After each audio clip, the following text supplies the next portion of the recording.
பொதுவா மீஷோனாலே நிறைய negative impression மட்டும் தான் இருக்கு. மீஷோனாலே ஸ்கேம் பண்ணுவாங்க, மீஷோல நிறையவே ராங் ரிட்டர்ன்ஸ் வரும். இந்த மாதிரி மீஷோ பத்தி நிறைய நெகட்டிவ்ஸ் மட்டும் தான் இருக்கு. உண்மையிலேயே மீஷோல ஸ்கேம் பண்றாங்களா இல்ல இதுல ஒரு சில ப்ராஃபிட் பண்றதுக்கு நிறைய ஆப்ஷன் இருக்கா அப்படிங்கிற மாதிரி நம்ம டீடைலா ஒரு வீடியோ போட்டிருந்தோம். அதோட நம்ம இந்த ஸ்கேம்லாம் ஓரமா வச்சுட்டு மீஷோ பத்தி நம்ம நார்மலா பார்த்தோம்னா பிகினரா இ-காமர்ஸ் ஃபீல்டுக்குள்ள வரவங்களுக்கு மீஷோ உண்மையிலேயே ஒரு பெஸ்டான ஆப்ஷனா இருக்கும்னு நினைக்கிறேன். ஏன்னா அதுல நம்ம ப்ராஃபிட் கால்குலேஷன் பண்றதும் சரி, லிஸ்டிங் பண்றதும் சரி, எல்லாமே ரொம்பவே சிம்பிளான ப்ராசஸா இருக்கும் அமேசான், ஃபிளிப்கார்ட்டை கம்பேர் பண்றப்ப. அதோட இல்லாம மீஷோல 0% கமிஷன் அப்படிங்கிற மாதிரி சொல்றாங்க. இந்த மாதிரி மீஷோ பத்தி நிறைய அட்வான்டேஜஸ் இருக்கு. என்ன கேட்டா மீஷோல ஒரு சில டிஸ்அட்வான்டேஜ் மட்டும் தான் இருக்கு. இது எல்லாமே ஃபேஸ் பண்ணக்கூடியதான். இதையும் தாண்டி நம்மளால மீஷோல கண்டிப்பா செல் பண்ணி ப்ராஃபிட் மேக் பண்ண முடியும். இந்த வீடியோல நம்ம A to Z மீஷோ பத்தி எல்லா டீடைலும் பார்ப்போம். மீஷோல எப்படி நம்ம செல்லர் அக்கௌண்ட் ரெஜிஸ்டர் பண்றது, செல்லர் அக்கௌண்ட் ரெஜிஸ்டர் பண்றதுக்கு என்னென்ன தேவைப்படும், செல்லர் அக்கௌண்ட் கிரியேட் பண்றதுக்கு நம்மளோட ப்ராடக்ட்டை எப்படி லைவா லிஸ்ட் பண்றது, இதை பத்தி ஃபுல் டீடைல் தான் இந்த வீடியோல பார்க்க போறோம். அதுக்கு முன்னாடி ஃப்ரீயா அந்த சப்ஸ்கிரைப் மட்டும் பண்ணிடுங்க. மீஷோ தான் உங்களுக்கு ஈஸியான ஆப்ஷனா இருக்கும்னு நினைக்கிறேன். ஏன்னா அமேசான், ஃபிளிப்கார்ட் கம்பேர் பண்றதோட இதோட ப்ராசஸ் எல்லாமே ரொம்பவே சிம்பிளா இருக்கும். லிஸ்டிங் பண்றதா இருந்தாலும் சரி, அக்கௌண்ட் கிரியேட் பண்றதா சரி, எல்லாமே ரொம்பவே சிம்பிளா இருக்கும். இது நீங்க ஒரு டெஸ்ட் மாதிரி ரன் பண்ணிட்டு இதுல கிடைக்கிற நாலேஜ் வச்சுட்டு நீங்க அமேசான், ஃபிளிப்கார்ட் எல்லாம் போனீங்கன்னா நீங்க ரொம்பவே ஈஸியா சக்சஸ் ஆகிறதுக்கு அதிக சான்ஸ் இருக்கு. இப்போ மீஷோல நம்மளும் செல்லரை ஜாயின் பண்ணி நம்மளோட ப்ராடக்ட்டை செல் பண்றதுக்கு என்னென்ன டாக்குமெண்ட்லாம் தேவைப்படும் அப்படிங்கிற மாதிரி பார்த்துக்கலாம். ஃபர்ஸ்ட் எடுத்தோடனே எல்லா இ-காமர்ஸ் பிளாட்ஃபார்ம் மாதிரியும் உங்கள்கிட்ட ஒரு ஜிஎஸ்டி இருக்கணும். அதுக்கப்புறமா ஜிஎஸ்டி சக்சஸ்ஃபுல்லா நீங்க ரிஜிஸ்டர் பண்ணதுக்கு அப்புறமா உங்கள்கிட்ட ஒரு பேங்க் அக்கௌண்ட் இருக்கணும். இது மட்டும் தான் நம்மள்ட்ட இருந்து மெயினான டாக்குமெண்டா மீஷோ சைட்ல இருந்து கேட்பாங்க. அடுத்ததான் நம்மள்ட்ட ஒரு ஃபோன் நம்பர், இமெயில் ஐடி, இது ரெண்டு மேண்டரியா தேவை. இது 4 மட்டும் இருந்தாலே போதும். மீஷோல நம்ம சக்சஸ்ஃபுல்லா செல்லர் அக்கௌண்ட் கிரியேட் பண்ணி நம்மளோட ப்ராடக்ட்டை லிஸ்ட் பண்ணலாம். செல்லர் அக்கௌண்ட் கிரியேட் பண்றதுக்கு ஃபர்ஸ்ட் நம்ம மீஷோட சப்ளையர் பேஜுக்குள்ள போய்க்கணும். அதுக்கான லிங்க் வந்து நான் டிஸ்கிரிப்ஷன்ல கொடுத்துருக்கேன், செக் பண்ணி பாருங்க. அப்படி இல்லைன்னா நீங்க கூகுள்ல போய் சர்ச் பண்ணாலே வரும். கூகுள்ல சர்ச் பண்ணும்போது நிறைய ஃபேக்கான வெப்சைட் இருக்கும். அதை மட்டும் நீங்க ஒன்ஸ் வெரிஃபை பண்ணிட்டு அதுக்கப்புறமா அந்த லிங்க் உள்ள போங்க. அப்படி நீங்க உங்களுக்கு கஷ்டப்பட வேணாம்னு நினைச்சீங்கன்னா கூட அதோட லிங்க் நான் டிஸ்கிரிப்ஷன்ல கொடுத்துருக்கேன், அதை கிளிக் பண்ணி போங்க. நான் கொடுத்துருக்க லிங்க் கிளிக் பண்ணோடனே உங்களுக்கு இந்த மாதிரியான பேஜ் தான் ஷோ ஆகும். இதுல வந்து வெல்கம் டு மீஷோ அப்படிங்கிற மாதிரி கேட்கும். அதுக்கு கீழே மொபைல் நம்பர் கேட்கும். நம்ம ஆல்ரெடி சொல்லியிருந்தோம்ல உங்கள்கிட்ட இமெயில் ஐடி, மொபைல் நம்பர் ரெண்டு தேவைப்படும் அப்படிங்கிற மாதிரி. இந்த இடத்துல உங்களோட மொபைல் நம்பரை என்டர் பண்ணிக்கிங்க. இந்த ஃபோன் நம்பர் கொடுத்ததுக்கு அப்புறமாவே அதுக்கு பக்கத்துல சென்ட் ஓடிபின்னு ஒரு ஆப்ஷன் காட்டுது பாருங்க. அந்த சென்ட் ஓடிபியை கிளிக் பண்ணுங்க. கிளிக் பண்ணோடனே நீங்க கொடுத்துருக்க நம்பருக்கு ஒரு ஓடிபி வரும். அந்த ஓடிபி என்டர் பண்ணி வெரிஃபை பண்ணிக்கலாம். ஜஸ்ட் ரெண்டாவது டேப்ல அந்த ஓடிபி என்டர் பண்ணிக்கங்க. அதுக்கப்புறமா உங்களோட இமெயில் ஐடி என்டர் பண்ணுங்க. அதுக்கப்புறமா பாஸ்வேர்டு கேட்குது பாருங்க. இந்த பாஸ்வேர்டை வச்சு தான் நம்ம ஒரு தடவையும் மீஷோட சப்ளையர் பண்ணல ஆக்சஸ் பண்ற மாதிரி இருக்கும். அதனால பாஸ்வேர்டை மறந்துடாதீங்க. ரொம்பவே ஸ்ட்ராங்கான பாஸ்வேர்டா கொடுத்துருங்க. அதுக்கு கீழே அதுக்கான ரெஸ்ட்ரிக்ஷன் கொடுத்துருக்காங்க பாருங்க. மினிமம் 8 கேரக்டர்ல இருக்கணும். ஒன்னு அப்பர் கேஸ், ஒன்னு லோயர் கேஸ்லாம் யூஸ் பண்ணிக்கணும், ஒன்னு ஸ்பெஷல் கேரக்டர்லாம் யூஸ் பண்ணிருக்கணும் அப்படிங்கிற மாதிரி இன்ஸ்ட்ரக்ஷன் இருக்கு. இதை ஃபாலோ பண்ணி நம்ம பாஸ்வேர்டு கொடுத்தாலே ரொம்பவே ஸ்ட்ராங்கான பாஸ்வேர்டு கிரியேட் பண்ணிக்கலாம். அதுக்கு தகுந்த மாதிரி நீங்க ஒரு பாஸ்வேர்டு கிரியேட் பண்ணிருங்க. கொடுத்து முடிச்சுட்டு கீழே ஒரு ஆப்ஷன் காட்டுது பாருங்க. I want receive important update on WhatsApp அந்த மாதிரி ஆப்ஷன் கேட்குது. அது உங்களுக்கு வேணா எனேபிள் பண்ணிருங்க. அதை எனேபிள் பண்ணிட்டு வேணா அந்த இடத்துல டிக் மார்க் கொடுத்துட்டு ஜஸ்ட் அதுக்கு கீழே கிரியேட் அக்கௌண்ட் அப்படிங்கிற மாதிரி ஆப்ஷன் காட்டுது பாருங்க. அந்த கிரியேட் அக்கௌண்ட்டை ஒரு கிளிக் பண்ணுங்க. கிரியேட் அக்கௌண்ட் கொடுத்தோடனே நம்ம நெக்ஸ்ட் இந்த பேஜ்ல தான் லான்ச் ஆகும். இந்த பேஜ்ல வந்து please complete all steps below to start selling அப்படிங்கிற மாதிரி ஆப்ஷன் கேக்குது. ஃபர்ஸ்ட் எடுத்தோடனே நம்மளோட ஜிஎஸ்டி நம்பர் கேக்குது. இந்த இடத்துல உங்களோட ஜிஎஸ்டி நம்பர் என்டர் பண்ணிருங்க. என்டர் பண்ணதுக்கு அப்புறமா அதுக்கு பக்கத்திலே வெரிஃபைன்னு ஒரு ஆப்ஷன் இருக்கு பாருங்க. அந்த வெரிஃபை கிளிக் பண்ணுங்க. வெரிஃபை கிளிக் பண்ணோடனே இது அஃபிஷியலான ஜிஎஸ்டி நம்பர் தானா, இந்த நம்பர்ல வந்து ஆல்ரெடி மீஷோல சப்ளையரா ரெஜிஸ்டர் பண்ணிருக்காங்களா, இந்த மாதிரி எல்லா டீடைலுமே ஸ்கேன் பண்ணி அது உங்களுக்கு எலிஜிபிளா இருந்துச்சுன்னா உங்களுக்கு நெக்ஸ்ட் ஸ்டெப்புக்கு போயிடும். இப்போ நான் கொடுத்த ஜிஎஸ்டி நம்பர் தான் வெரிஃபை ஆகி நமக்கு நெக்ஸ்ட் ஸ்டெப்புக்கு போயிடுச்சு. நெக்ஸ்ட் ஸ்டெப்ல நமக்கான அட்ரஸ் கேக்குது. இது வந்து நம்மளோட பிக்கப் அட்ரஸ். இதுல கொடுக்குற அட்ரஸ் ரொம்பவே கேர்ஃபுல்லா கொடுங்க. ஏன்னா இதுல நம்ம கொடுக்குற அட்ரஸ்க்கு தான் நமக்கு மீஷோல இருந்து எந்த ஆர்டர் வந்தாலுமே நம்ம பேக் பண்ணதுக்கு அப்புறமா கொரியர் பார்ட்னர் அந்த அட்ரஸ்க்கு தான் வந்து அந்த பார்சல் எல்லாமே வாங்கிட்டு போவாங்க. அதோட இல்லாம உங்களுக்கு ஏதாச்சும் ப்ராடக்ட் ரிட்டர்ன் வந்தாலுமே இதுல எந்த அட்ரஸ் கொடுத்துருக்கீங்களோ அதுக்கு தான் உங்களோட ப்ராடக்ட் ரிட்டர்ன் எல்லாமே வரும். அப்படி இல்லாம நீங்க ஜிஎஸ்டி ரெஜிஸ்டர் பண்றப்ப கொடுத்த அட்ரஸும் இல்ல இப்ப நீங்க இருக்கிற அட்ரஸும் ஒன்று தான் நினைச்சீங்கன்னா இந்த இடத்துல use address register on GST அப்படிங்கிற ஒரு ஆப்ஷன் இருக்கு பாருங்க. அது ஜஸ்ட் ஒரு கிளிக் பண்ணாலே ஜிஎஸ்டி ரெஜிஸ்டர் பண்றப்ப நம்ம கொடுத்துருக்கிற அட்ரஸ் இந்த இடத்துல வந்துடும். நம்மளோட வேலை ரொம்பவே சிம்பிள் ஆயிடும். இப்போ நான் இந்த ஆப்ஷனை கிளிக் பண்ணிக்கிறேன். எனக்கு இந்த அட்ரஸ்க்கே எனக்கு ப்ராடக்ட் வந்தா போதும் அப்படிங்கிற மாதிரி கொடுத்து முடிச்சதுக்கு அப்புறமா இந்த இடத்துல கண்டினியூ ஆப்ஷன் இருக்கு பாருங்க. அதை கிளிக் பண்ணுங்க. கண்டினியூ கொடுத்தோன்னே நெக்ஸ்ட் நம்ம நம்மளோட பேங்க் டீடைல் எல்லாமே கொடுக்குற மாதிரி இருக்கும். இதுல கொடுக்குற பேங்க் அக்கௌண்ட்டுக்கு தான் நமக்கு எந்த ப்ராடக்ட் சேல் ஆனாலுமே அதுக்கான அமௌண்ட் எல்லாத்தையும் அந்த பேங்க் அக்கௌண்ட்டுக்கு ட்ரான்ஸ்ஃபர் பண்ணுவாங்க. அதனால அந்த பேங்க் அக்கௌண்ட்டை கொடுத்துக்கலாம். ஃபர்ஸ்ட் எடுத்தோடனே நமக்கு அக்கௌண்ட் நம்பர் கேட்குது. இந்த இடத்துல உங்களோட அக்கௌண்ட் நம்பர் என்டர் பண்ணிருங்க. அதுக்கு கீழே கன்ஃபார்ம் அக்கௌண்ட் நம்பர்னு ஒரு ஆப்ஷன் காட்டுது பாருங்க. அதுலயும் உங்களோட அக்கௌண்ட் நம்பரை அகைன் என்டர் பண்ணிருங்க. அதுக்கு கீழே ஐஎஃப்எஸ்சி கோட் இருக்கும். உங்களோட பிரான்ச்சுக்கான ஐஎஃப்எஸ்சி கோட என்டர் பண்ணிருங்க. உங்களுக்கு தெரியலன்னா கூட இந்த இடத்துல ஃபைண்ட் ஆப்ஷன் இருக்கு. அதை கிளிக் பண்ணி உங்களோட ஐஎஃப்எஸ்சி கோட நீங்க கண்டுபிடிச்சிக்கலாம். அதுக்கு கீழே வெரிஃபை பேங்க் டீடைல் இருக்குல்ல, அதை பிரஸ் பண்ணுங்க. அதை பிரஸ் பண்ணோடனே உங்களோட பேங்க் அக்கௌண்ட்டுக்கு ₹1 வரும். அது வந்ததுனே நீங்க உங்களோட பேங்க் அக்கௌண்ட் வெரிஃபை ஆயிடுச்சு அப்படிங்கிற மாதிரி நீங்க புரிஞ்சுக்கலாம். இந்த இடத்துல நம்மளோட பேங்க் டீடைல் எல்லாமே சக்சஸ்ஃபுல்லா வெரிஃபை ஆயிடுச்சு அப்படிங்கிற மாதிரி வருது. நீங்க அகைன் ஒரு தடவை வெரிஃபை பண்ணீங்க. நீங்க உங்களுக்கு கரெக்டான பேங்க் அக்கௌண்ட் தான் கொடுத்துருக்கீங்களா, உங்களோட நேம், அக்கௌண்ட் நம்பர், பிரான்ச் எல்லாமே கரெக்டா இருக்கு அப்படிங்கிற மாதிரி வெரிஃபை பண்ணிட்டு இந்த இடத்துல கண்டினியூ ஆப்ஷன் இருக்கு பாருங்க. அதை கிளிக் பண்ணுங்க. இப்போ நம்ம செல்லர் அக்கௌண்ட் கிரியேட் பண்றதுல லாஸ்ட் ஸ்டேஜுக்கு வந்துட்டோம். இந்த இடத்துல வந்து நம்மள்ட்ட சப்ளையர் டீடைல் கேக்குது. இல்ல ஃபர்ஸ்ட் எடுத்தனே உங்களோட ஸ்டோர் நேம் கேக்குது. இப்போ இந்த ஸ்டோர் நேம்ல நம்ம என்ன நேம் கொடுக்குறோமோ அந்த நேம் தான் மீஷோல நம்ம எந்த ப்ராடக்ட் செல் பண்ணாலுமே நம்மளோட அக்கௌண்ட்டுக்கு கீழே அந்த நேம் காட்டும். அதனால இந்த நேம் வந்து உங்களோட பிசினஸ் நேமே கொடுத்துருங்க. அதுக்கு கீழே உங்களோட ஃபுல் நேம் இருக்கு பாருங்க. இந்த இடத்துல உங்களோட ஃபுல் நேம் கொடுத்துங்க. கரெக்டா ஜிஎஸ்டி நீங்க என்ன நேம் கொடுத்துருக்கீங்களோ அதே நேம் இந்த இடத்துல கொடுக்கறது நல்லது. கொடுத்துட்டு அதுக்கு கீழே டேர்ம்ஸ் அண்ட் கண்டிஷன் இருக்கும். அந்த டேர்ம்ஸ் அண்ட் கண்டிஷன் எல்லாமே நீங்க படிச்சு பார்க்கறதா ஒரு தடவை படிச்சு பார்த்துக்கலாம்.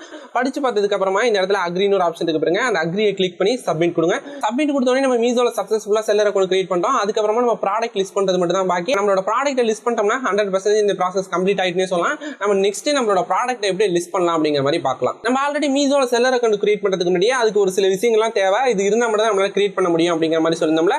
அதே மாதிரி நம்ம லிஸ்டிங் கிரியேட் பண்றதுக்கு நமக்கு ஒரு சில விஷயங்கள்லாம் தேவைப்படும். அது இருந்தா மட்டும் தான் நம்மளால லிஸ்டிங் கிரியேட் பண்ண முடியும். அது என்னென்ன அப்படிங்கிற மாதிரி பார்த்தலாம். மீஷோல நம்ம ப்ராடக்ட் லிஸ்ட் பண்றதுக்கு அமேசான், ஃபிளிப்கார்ட் மாதிரி நமக்கு நிறைய டீடைல்ஸ் தேவைப்படாது. ஜஸ்ட் உங்களோட ப்ராடக்ட்டோட இமேஜஸ் மட்டும் இருந்தாலே போதும். உங்க ப்ராடக்ட்டோட 2-3 இமேஜ் ரெடி பண்ணி வச்சிருக்கேன். உங்களோட ப்ராடக்ட்டுக்கான இமேஜ் உங்களுக்கு எப்படி எடுக்கணும்னு தெரியலனா அதுக்கு நம்ம ஆல்ரெடி ஒரு வீடியோ போட்டுருக்கோம். அந்த வீடியோவை செக் பண்ணி பாருங்க. கண்டிப்பா மெயின் இமேஜ் வந்து ஒயிட் பேக்ரவுண்ட்ல ரெடி பண்ணி வச்சிருங்க. இது வந்து எல்லா இ-காமர்ஸ் பிளாட்ஃபார்ம்லயும் சேமான ரூல் தான். மீஷோல வந்து சில நேரங்களில் ஃபாலோ பண்ணுவாங்க, சில நேரங்களில் ஃபாலோ பண்ண மாட்டாங்க. இருந்தாலும் நீங்க ஒயிட் பேக்ரவுண்ட்லயே மெயின் இமேஜ் எடுத்து வச்சுங்க. அதுக்கப்புறம் அந்த ப்ராடக்ட் பத்தியான ஒரு 2-3 இமேஜ் ரெடி பண்ணி வச்சிருங்க. இப்போ எப்படி நம்மளோட ப்ராடக்ட்டை லைவா நம்ம லிஸ்ட் பண்ணலாம் அப்படிங்கிற மாதிரி பார்க்கலாம். நம்ம செல்லர் அக்கௌண்ட் கிரியேட் பண்ணதுக்கு அப்புறமா மீஷோ சப்ளையர்னு கூகுளில் போய் சர்ச் பண்ணிக்கிங்க. அதில் நிறைய ரிசல்ட் வரும். அதில் இதை கிளிக் பண்ணிக்கிங்க. உங்களுக்கு இதோட லிங்க் நான் டிஸ்கிரிப்ஷனில் கொடுத்துருக்கேன். அதை கிளிக் பண்ணிக்கலாம். ஜஸ்ட் இந்த மாதிரியான பேஜ் தான் வரும். இதில் டாப்பில் நமக்கு லாகின் ஒரு ஆப்ஷன் இருக்குது பாருங்க. அந்த லாகினை கிளிக் பண்ணுங்கள். இப்போ நம்ம இந்த பேஜுக்கு லேண்ட் ஆகிட்டோம். இதில் நீங்கள் செல்லர் அக்கௌண்ட் கிரியேட் பண்ணும்போது கொடுத்த phone number or email ID first டேப்பில் கொடுத்துருங்க. அதுக்கு கீழே உங்களுக்கான பாஸ்வேர்டு கொடுத்துருங்க. பாஸ்வேர்டை என்ட்ரு பண்ணதுக்கப்புறமா கீழே லாகின் ஒரு ஆப்ஷன் இருக்குது பாருங்க. அந்த லாகினை கிளிக் பண்ணுங்கள். லாகினை கிளிக் பண்ணோன்னே நம்ம டேரெக்டாக நம்மளோட டேஷ்போர்டுக்கு வந்துடும். நம்ம டேஷ்போர்டில் நிறைய ஆப்ஷன் இருக்கும். இது எதையுமே போட்டு கன்ஃபியூஸ் பண்ணிக்காதீங்க. இதில் ஃபஸ்ட் எடுத்தோடனே நம்ம மெயினாக பார்க்க வேண்டியது என்னன்னா, நம்ம ப்ராடக்ட்டை இப்போ லிஸ்ட் பண்ண போகிறோம். அது எப்படி நம்ம லிஸ்ட் பண்ணலாங்கிறதான் பார்க்க போகிறோம். சைடு கார்னரில் ஒரு பிளாக் கலரில் ஒரு டேப் இருக்குது பாருங்க. இந்த டேப்பில் நமக்கு நிறைய ஆப்ஷன் இருக்குது. ஹோம், ஆர்டர்ஸ், ரிட்டர்ன்ஸ், ப்ரைஸிங், இந்த மாதிரி நிறைய ஆப்ஷன் இருக்குது. இதில் கேட்லாக் அப்லோடு அப்படிங்கிற மாதிரி ஒரு ஆப்ஷன் தெரியுது பாருங்க. ஃபஸ்ட்லேருந்து 5th இருக்குது. அந்த ஆப்ஷனை ஒரு கிளிக் பண்ணிக்கோங்க. இந்த கேட்லாக் அப்லோட கிளிக் பண்ணதுக்கப்புறமா இதில் டாப்பில் நமக்கு பெருசாக 2 ஆப்ஷன் தெரியுது பாருங்க. ஆடு கேட்லாக் இன் பல்க்கு, அதுக்கப்புறமா ஆடு சிங்கிள் கேட்லாக், அது மாதிரி 2 ஆப்ஷன் தெரியுது. இப்போ நம்ம ஆடு சிங்கிள் கேட்லாக் தான் கொடுக்க போகிறோம். ஏன்னா ஸ்டார்டிங்கில் அதான் ரொம்ப ஈஸியான ப்ராசஸ். ஜஸ்ட் அதை ஒரு கிளிக் பண்ணலாம். கிளிக் பண்ணோன்னே நம்ம இந்த பேஜுக்கு வந்திருக்கோம். இந்த பேஜில் வந்து சர்ச் கேட்டகரி அந்த மாதிரி ஒரு சர்ச் டேப் இருக்குது. அதுக்கு கீழே நிறைய ஆப்ஷன் இருக்குது பாருங்கள். Men's fashion, women's, home living, இந்த மாதிரி நிறைய ஆப்ஷன் இருக்குது. இதில் நீங்கள் செல் பண்ண போகிற ப்ராடக்ட் கரெக்டாக எந்த கேட்டகரி அப்படிங்கிற மாதிரி சூஸ் பண்ணிக்கிங்க. இப்போ நீங்கள் ஒரு காட்டன் செட்டோ இல்லை ஒரு மானிட்டரோ நீங்கள் என்ன ப்ராடக்ட் செல் பண்ண போகிறீங்களோ அந்த ப்ராடக்ட் இந்த இடத்துல என்ட்ரு பண்ணிடுங்க. அப்படி உங்களோட ப்ராடக்ட்டோட கேட்டகரி உங்களுக்கு கரெக்டாக தெரியலனோட கவலைப்பட வேணாம். மேலே சர்ச் ஆப்ஷன் இருக்குது பாருங்க. அதில் போய் நீங்கள் ஒரு சாரீ செல் பண்ண போகிறீங்கன்னா சாரின்னு இந்த இடத்துல சர்ச் பண்ணிக்கலாம். இப்போ நம்ம சாரின்னு சர்ச் பண்ணோன்னே அது எந்த கேட்டகரியில் வருது அது மாதிரி எல்லா ஆப்ஷனும் காட்டுது பாருங்க. சாரீஸ் இன் உமன் ஃபேஷன்ஸ் அப்படின்னு வருது. ஜஸ்ட் நம்ம கிளிக் பண்ணால் கூட அந்த கேட்டகரிக்கு போயிடுவோம். இப்போ நம்ம எக்ஸாம்பிளுக்காக நான் ஃபஸ்ட்டில் இருக்கிற ஏதோ ஒரு ப்ராடக்ட்டை சூஸ் பண்ணிக்கிறேன். இப்போ நான் வாட்டர் பாட்டில் சூஸ் பண்ணிக்கிட்டேன்னு வச்சுக்கலாம். இதில் ஃபஸ்ட்டு ஆட் ப்ராடக்ட் அந்த மாதிரி ஆப்ஷன் கேட்குது பாருங்க. இதில் உங்கள் ப்ராடக்ட்டோட ஃபஸ்ட் இமேஜை நீங்கள் அப்லோட் பண்ணணும். ஃபஸ்ட்டு இந்த இடத்துல ஆட் ப்ராடக்ட் இமேஜை கிளிக் பண்ணி உங்களோட ப்ராடக்ட்டோட மெயின் இமேஜை சூஸ் பண்ணிக்கங்க. ப்ராடக்ட் இமேஜ் சூஸ் பண்ணதுக்கப்புறமா இங்கே ஒரு சில கைட்லைன்ஸ்லாம் காட்டும். நம்ம ப்ராடக்ட் இமேஜ் எப்படி இருக்கக்கூடாது, இதெல்லாம் நம்ம அவாய்ட் பண்ணணும், அந்த மாதிரி நிறைய ஆப்ஷன்ஸ் காட்டுது. இது வேணால் நீங்கள் ரெஃபர் பண்ணிக்கலாம்.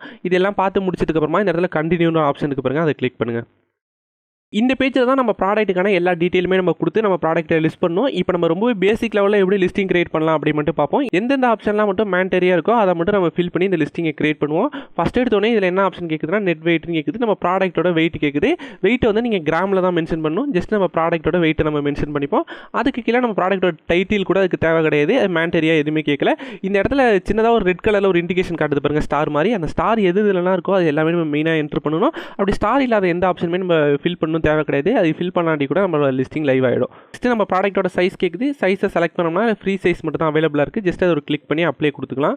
அதுக்கு கீழேயே இன்வெர்ட்ரி கேட்குது. ஃப்ரீ சைஸில் நம்மள்ட்ட எத்தனை இன்வெர்ட்ரிங்கிறது நம்மள்ட்ட டோட்டலாக எத்தனை ஸ்டாக் இருக்குன்னு அர்த்தம். நம்ம இதில் எத்தனை ஸ்டாக் கொடுக்குறோமோ அது வரையும் தான் நமக்கு ஆர்டர் வரும். அந்த ஸ்டாக் 0 ஆனதுக்கப்புறமாவே நம்மளோட ஆர்டர் எதுவுமே வராது. அதனால் கரெக்டாக உங்கள்கிட்ட எத்தனை ஸ்டாக் இருக்கோ அதை என்ட்ரு பண்ணிடுங்க. என்கிட்ட ஒரு 56 இருக்குன்னு நினைக்கிறேன். அதனால் 56 கொடுத்துக்கிறேன். நெக்ஸ்ட்டு SKU கேட்குது. SKUலாம் இப்போ நான் கொடுக்க போகிறதில்ல. அதுக்கு கீழே ஆட் ஆன் கேட்குது பாருங்க. ஆட் ஆன்னா இந்த ப்ராடக்ட்டோட சேர்த்து நீங்கள் வேறு ஏதாச்சும் கொடுக்குறீங்களா அது மாதிரி கேட்குது. இப்போ பாட்டில் ப்ளஸ் ஜெக்கு அந்த மாதிரி ஏதாச்சும் நீங்கள் கொடுக்குறீங்கன்னா கொடுங்க. அப்படி இல்லைனா நோ ஆடான்ஸ்னு ஒரு ஆப்ஷன் இருக்குது பாருங்க. அதை கிளிக் பண்ணுங்கள். நெக்ஸ்ட் கெப்பாசிட்டி கேட்குது. கெப்பாசிட்டி வந்து இது 1 லிட்டர். அதனால் 1 லிட்டர் செலக்ட் பண்ணிக்கிறேன். அதுக்கு கீழே நம்ம ப்ராடக்ட்டோட கலர் கேட்குது. நம்ம ப்ராடக்ட் வந்து ஒரு சில்வர் கலர். அதனால் சில்வர் கலரை செலக்ட் பண்ணிப்போம். அடுத்து இந்த ப்ராடக்ட் லீக் ப்ரூஃபான்னு கேட்குது. ஜஸ்ட் நீங்கள் லீக் ப்ரூஃப்னா எஸ் கொடுங்க. இந்த மாதிரி உங்களோட ப்ராடக்ட் பற்றியான எல்லா இன்ஃபர்மேஷனும் கேட்கும். இது எல்லாமே நீங்கள் ஃபில் பண்ணிடுங்க. ஜஸ்ட் நீங்கள் எஸ்ஆர் நோவான்னு கொடுக்குற மாதிரி தான் இருக்கும். மீஷோவில் இதை தாண்டி நம்ம பெருசாக எதுவுமே ஃபில் பண்ணுற மாதிரி இருக்காது. இதோட மெட்டீரியல் கேட்குது பாருங்கள். இந்த மெட்டீரியல் இந்த ட்ராப் டவுனில் நம்மளோட ப்ராடக்ட் என்ன மெட்டீரியல் அதுமாரி இருக்கும் அதை நம்ம செலக்ட் பண்ணிக்கலாம். ஜஸ்ட் இது வந்து ஸ்டெயின்லெஸ் ஸ்டீல், அதனால் அதை கிளிக் பண்ணிக்கிறேன். நெட் குவான்டிட்டின்னு இருக்கு பாருங்கள். நெட் குவான்டிட்டிங்கிறது நீங்கள் எத்தனை குவான்டிட்டி செல் பண்ண போகிறீங்க அப்படிங்கிறது உங்கள்கிட்ட எத்தனை இருக்குன்னு கிடையாது. இப்போ பேக் ஆஃப் 2 பேக் ஆஃப் 3 சில பேர் காம்போவெல்லாம் செல் பண்ணுவாங்க, அந்த மாதிரி கேட்குது. இப்போ நம்ம ஜஸ்ட் ஒரே ஒரு பாட்டில் தான் செல் பண்ண போகிறோம், அதனால பேக் ஆஃப் 1 செலக்ட் பண்ணிப்போம். அதுக்கு கீழே பேக்கேஜிங் டைமென்ஷன் கேட்குது, பேக்கேஜிங் பிரெத் லென்த்து எல்லாமே கேட்குது. இது நம்ம மேண்டரியாக கொடுக்கணும். இதை வச்சு தான் நமக்கான ஷிப்பிங் சார்ஜஸ் எல்லாமே கால்குலேட் ஆகும். இப்போ நீங்கள் பேக் பண்ணி முடிச்சதுக்கு அப்புறமா அதோட ஹைட் வித் லென்த் எல்லாமே கேட்குது. நம்ம ப்ராடக்ட்டோட ஹைட்டை செலக்ட் பண்ணிக்கலாம். ஹைட் வந்து ஒரு 28 சென்டிமீட்டர் இருக்கும். ஜஸ்ட் அதை கிளிக் பண்ணிப்போம். அடுத்து பேக்கேஜிங் யூனிட் இருக்கு பாருங்க, அதை கிளிக் பண்ணோம்னா இதில் இதுவரையும் நம்ம கொடுத்த எல்லா டீட்டெயிலுமே என்ன யூனிட்டில் கொடுத்துருக்கோம் அது மாதிரி கேட்குது. நம்ம சென்டிமீட்டரில் தான் கொடுத்துருக்கோம், அதனால் சென்டிமீட்டரை கிளிக் பண்ணிக்கலாம். அதே மாதிரி நம்ம பேக்கேஜிங்கோட வெயிட் கேட்குது. நம்ம பேக்கேஜிங்கோட வெயிட் வந்து ஒரு 300 கிராம் இருக்கும். ஜஸ்ட் அதை கிளிக் பண்ணி இந்த இடத்துல கேஜி கொடுத்துப்போம். ஃபைனலாக நம்ம ப்ராடக்ட்டோட டைமென்ஷன் கேட்குது. இதுவரை நம்ம ப்ராடக்ட் பேக் பண்ணதுக்கு அப்புறமா அதோட டைமென்ஷன் கொடுத்தோம். அடுத்து நம்ம பேக் பண்ணுறதுக்கு முன்னாடி நம்மளோட நெட் ப்ராடக்ட்டோட டைமென்ஷன் எல்லாமே என்ட்ரு பண்ணிக்கலாம். இப்போ மீஷோவில் என்ன கடுப்பான விஷயம்னா இது எல்லாமே நம்ம ட்ராப் டவுனில் கிளிக் பண்ணி தான் நம்ம என்ட்ரு பண்ணுற மாதிரி இருக்கும். நம்ம வந்து டேரெக்டாக நம்ம டைப் பண்ண மாதிரி இருக்காது. ஹைட்டு வித் லென்த் எல்லாமே இப்போ 7 சென்டிமீட்டர் இருக்குன்னா நான் 7 சென்டிமீட்டர் டைப் பண்ண முடியாது. இந்த சர்ச் ஆப்ஷனுக்குள்ள போய் நான் 7ன்னு டைப் பண்ணி சர்ச் பண்ணணும். அப்படி இல்லைனா கூட நான் ஸ்க்ரோல் பண்ணி தான் அது எங்கே இருக்குன்னு கண்டுபிடிக்கணும். நெக்ஸ்ட்டு உங்கள் ப்ராடக்ட்டோட எல்லா டீட்டெயிலுமே இதில் ஃபில் பண்ணிக்கிங்க. கண்ட்ரி ஆஃப் ஆரிஜின் கேட்குது. கண்ட்ரி ஆஃப் ஆரிஜின் இந்தியா தான். இந்த இடத்துல வந்து மீஷோ ப்ரைஸ்னு ஒரு ஆப்ஷன் இருக்குது பாருங்கள். அதுக்கு கீழேயே ராங் அண்ட் டிஃபெக்டிவ் ப்ரைஸ்னு ஒரு ஆப்ஷன் இருக்குது. இது மீஷோவில் புதுசாக கொண்டு வந்த ஒரு ஆப்ஷன் அவங்களோட ரிட்டர்ன் எல்லாமே கம்மி பண்ணுறதுக்கு. இப்போ நம்ம இதில் கொடுக்குற ப்ரைஸோட இது 10% 20% கம்மியாக இருக்கும். ஆனால் நம்ம இந்த ப்ரைஸில் வாங்கிட்டாங்கன்னா அவங்களால கஸ்டமரால் ரிட்டர்ன் பண்ண முடியாது. அவங்களோட ப்ராடக்ட் உடஞ்சிருந்தா மட்டும் தான் அவங்களால ரிட்டர்ன் பண்ண முடியும். நீங்கள் மீஷோவில் ஷாப் பண்ணியிருந்தீங்கன்னா நீங்கள் ஏதாச்சும் ப்ராடக்ட் வாங்கும் போதே கேட்கும் நீங்கள் ராங் அண்ட் டிஃபெக்டிவ் ப்ரைஸில் வாங்குறீங்களா இல்லை நார்மல் ப்ரைஸில் வாங்குறீங்களான்னு. அந்த ஆப்ஷன் தான் இது. இப்போ இந்த ப்ராடக்ட் வந்து நான் ஒரு 299 ப்ரைஸ் கொடுத்துக்கிறேன். இதை கொடுத்துட்டு நான் ஜஸ்ட் என்ட்ரை ப்ரெஸ் பண்ணோன்னே பாருங்கள் இதோட டிஃப்ரென்ஸ் உங்களுக்கு தெரியும். ராங் அண்ட் டிஃபெக்டிவ் ப்ரைஸ் ஆட்டோமேட்டிக்காக கால்குலேட் ஆகிருக்கும் பாருங்க. இப்போ ராங் அண்ட் டிஃபெக்டிவ் ப்ரைஸ் வந்துருச்சு. இதுக்கு கீழே உங்களோட பேங்க் அக்கௌண்ட்டுக்கு எவ்வளோ அமௌண்ட் செட்டில்மெண்ட் ஆகும் அந்த மாதிரி எல்லா டீட்டெயிலுமே நம்ம ரொம்ப ஈஸியாக பார்த்துக்கலாம். இப்போ நான் 299 கொடுத்தனா இந்த இடத்துல 278 ருபீஸ் வந்து நமக்கு பேங்க் அக்கௌண்ட்டுக்கு வருது. நம்ம ஆல்ரெடி சொல்லியிருந்தோம் மீஷோவில் எந்தவித கமிஷன் சார்ஜஸும் கிடையாதுன்னு. ஆனால் நான் 299 கொடுத்துட்டேன். என்னோட பேங்க் அக்கௌண்ட்டுக்கு வந்து ஒரு 20 ருபீஸ் மைனஸ் ஆகி கிட்டத்தட்ட 278 ருபீஸ் தான் வருது அப்படின்னு கேட்டிங்கன்னா இந்த இடத்துல அதுக்கான இன்ஃபர்மேஷனும் இருக்குது பாருங்கள். இந்த இடத்துல அதுக்கான டீட்டெயில்ஸ் இருப்பாங்க. டேக்ஸ்ன்னு போட்டு ப்ராக்கெட்டில் ஜிஎஸ்டி டிடிஎஸ் டிடிஎஸ்னு எல்லாமே பிடிச்சிருக்காங்க. அதை கிளிக் பண்ணோம்னா ஜிஎஸ்டி எவ்வளோ பிடிச்சிருக்காங்க, டிடிஎஸ் எவ்வளோ பிடிச்சிருக்காங்கன்னு எல்லா டீட்டெயிலுமே நம்மளால் பார்த்துக்க முடியுது. இது வந்து இந்த மீஷோ அவங்களுக்கு வாங்குற சார்ஜஸ் கிடையாது, இது கவர்மெண்ட்டுக்கு கட்ட வேண்டியது. அதனால் இந்த சார்ஜஸ் போக நமக்கு 278 ருபீஸ் நம்மளோட அக்கௌண்ட்டுக்கு வரும்.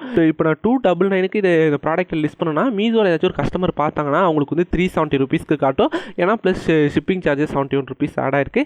இதுக்கு தகுந்த மாதிரி நீங்கள் எல்லா டீட்டெயிலுமே இதிலேயே பார்த்துக்கலாம். இப்போ இந்த 299 வந்து உங்களுக்கு ப்ராஃபிட்டபுளாக இல்லைனா இந்த இடத்துல கூட நீங்கள் ப்ரைஸஸ் எல்லாமே சேஞ்ச் பண்ணிக்கலாம். முடிச்சுட்டு இந்த இடத்துல எம்ஆர்பி இருக்குது பாருங்கள். எம்ஆர்பி நீங்கள் எப்போதுமே செல் பண்ணுற ப்ரைஸ் வந்து ஒரு 20% மினிமம் ஹையாக கொடுத்துருங்க. இதுக்கு நான் எம்ஆர்பி வந்து 399 கொடுத்துக்கிறேன். அடுத்தது ஜிஎஸ்டி வேல்யூ கேட்குது. உங்களோட ப்ராடக்ட்டுக்கு எத்தனை % ஜிஎஸ்டியோ செலக்ட் பண்ணிடுங்க. அதுக்கு கீழே உங்கள் ப்ராடக்ட்டுக்கான HSN கோட் செலக்ட் பண்ணிக்கலாம். கீழே போனோம்னா உங்கள் ப்ராடக்ட்டான பிராண்டு டிஸ்கிரிப்ஷன் இது எல்லாமே தேவைப்பட்டால் கொடுத்துருங்க. அப்படி இல்லைனா கூட தேவை கிடையாது. எல்லா டீட்டெயிலும் கொடுத்ததுக்கப்புறமா ஒன்ஸ் வெரிஃபை பண்ணிடுங்க. உங்கள் ப்ராடக்ட்டுக்கு நீங்கள் இனிமேல் இமேஜ் ஆட் பண்ணணும்னு நினச்சா கூட இந்த இடத்துல ஆட் இமேஜ் கொடுத்து ஆட் பண்ணிக்கலாம். நீங்கள் எல்லாமே கம்ப்ளீட் பண்ணி முடிச்சதுக்கப்புறமா இந்த இடத்துல சப்மிட் கேட்லாக்னு ஒரு ஆப்ஷன் இருக்குது பாருங்கள், அதை ஒரு கிளிக் பண்ணுங்கள்.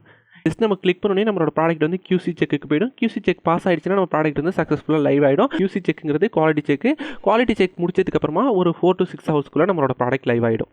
இப்போ நம்ம சக்ஸஸ்ஃபுல்லாக மீஷோவில் நம்மளோட செல்லர் அக்கௌண்ட் கிரியேட் பண்ணிட்டோம். அதுக்கப்புறமா நம்மளோட ப்ராடக்ட்டையும் லைவாக எப்படி லிஸ்ட் பண்ணுறதுன்னு லிஸ்ட் பண்ணி காட்டிட்டோம். மீஷோவில் லிஸ்ட் பண்ணதுக்கப்புறமா நமக்கு ஆர்டரே வரலனா என்ன மாதிரியான ட்ரிக்லாம் யூஸ் பண்ணி நமக்கு ஆர்டர் வர வைக்கிறது, நமக்கு வந்திருக்கிற ஆர்டரை எப்படி இன்க்ரீஸ் பண்ணுறது, இந்த மாதிரியான எந்த டிப்ஸ் வேணாலும் உங்களுக்கு கமெண்ட் பண்ணுங்க. நம்ம நெக்ஸ்ட் வீடியோ பண்ணலாம். அவ்வளோதான் இந்த வீடியோ. இது மாதிரி இன்னொரு இன்ஃபர்மேட்டிவான வீடியோவில் பார்க்கலாம். அந்த வீடியோவில் பார்க்கறதுக்கு சப்ஸ்கிரைப் பண்ணிருங்க.